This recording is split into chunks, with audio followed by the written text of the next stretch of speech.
Hello, I'm Tony and today we are jumping around in a world where colour is the enemy in Spinch, a platformer free from Prime Gaming until the end of December 2022. If that sounds weird, well, yeah, it is. The world bit, not the Prime Gaming bit. In this platformer, you play a Spinch who is hunted by colour in the form of a rainbow face that wants to eat your children. And regularly does.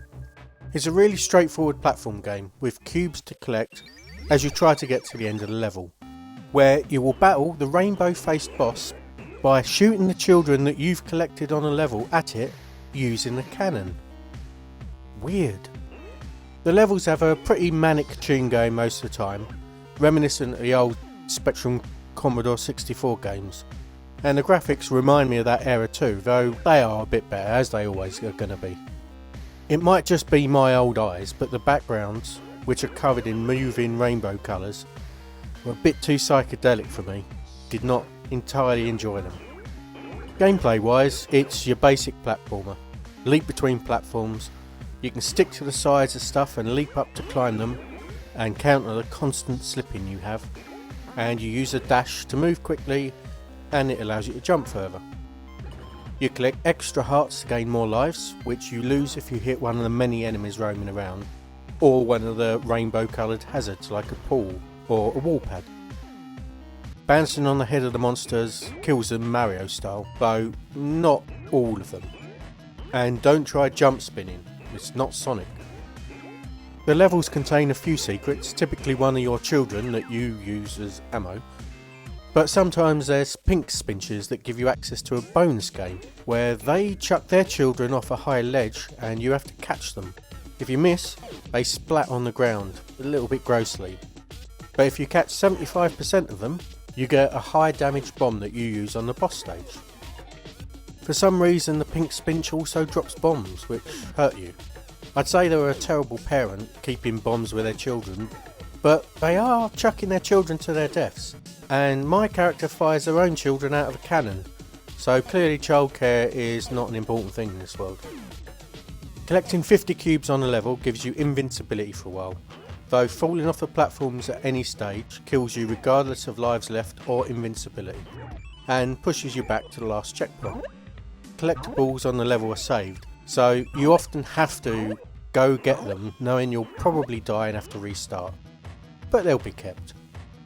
The checkpoints are set up to be challenging to get to, but I never felt too dismayed at having to redo one of the sections, so they were pretty fair. The game is difficult enough that it took me a while to get to grips with it, not least of all because the jumping and dashing seemed quite inconsistent. I found it hard to predict how my character was going to respond to the jumping and dashing at any point. Sometimes it seemed I could double jump, but then I couldn't replicate it, and I had no idea what I did.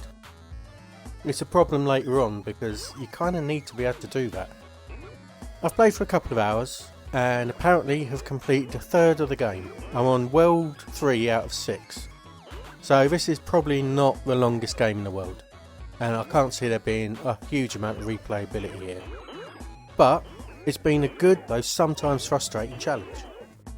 I've had some really cool chase sequences, some of which were really unforgiving. You couldn't put a step wrong, but once you did it, it felt pretty good. The frustration though comes in from things like a restart point where sometimes an enemy would happen to be travelling through your respawn point when you respawn, so you instantly lost a life, even though you didn't have control of your character yet. I also had a crash where my character never returned, which meant restarting the game, losing my progress on that level. These kind of things show a bit of a lack of polish that hurts this game more than most when you consider how harsh it is on mistakes. It is a shame because the game generates some real tension in those time sections. The third world also involves a bit of puzzle solving, as you use buttons to open and close various trapdoors, and then you need that exact timing to jump into the gap that you've made in the flow of hazards. And it shows me that mechanics are still being introduced halfway through the game, which keeps the gameplay fresh and bodes well for the rest of it. The boss fights are a little simple, though they do add mechanics each boss it seems. so I expect the last couple of bosses will pose a decent challenge. The first few aren't too hard once you've tried them a couple of times and kind of have an idea of what you need to do. You literally just need to see the mechanics once or twice and you kind of know. I wouldn't say that I was a particularly good platformer, so the fact that I'm feeling like I'm able to progress at a decent rate while still finding it challenging is an indication of a good learning curve, I think. It's just hard to fully recommend this game, as I'm now really hitting issues with that unpredictability of the control system. If you like platformers, I think this is an entertaining and challenging enough game for a few hours to justify downloading it. I don't know that I would be saying it justified someone to pay for it, but it's free at the moment, so that's all good. I'd also say give yourself a bit of time to practice the jumping and dashing when you start a game. It did take a while to learn to judge distances. Okay, that's all for now. Thanks for watching, and I'll talk to you soon. Goodbye.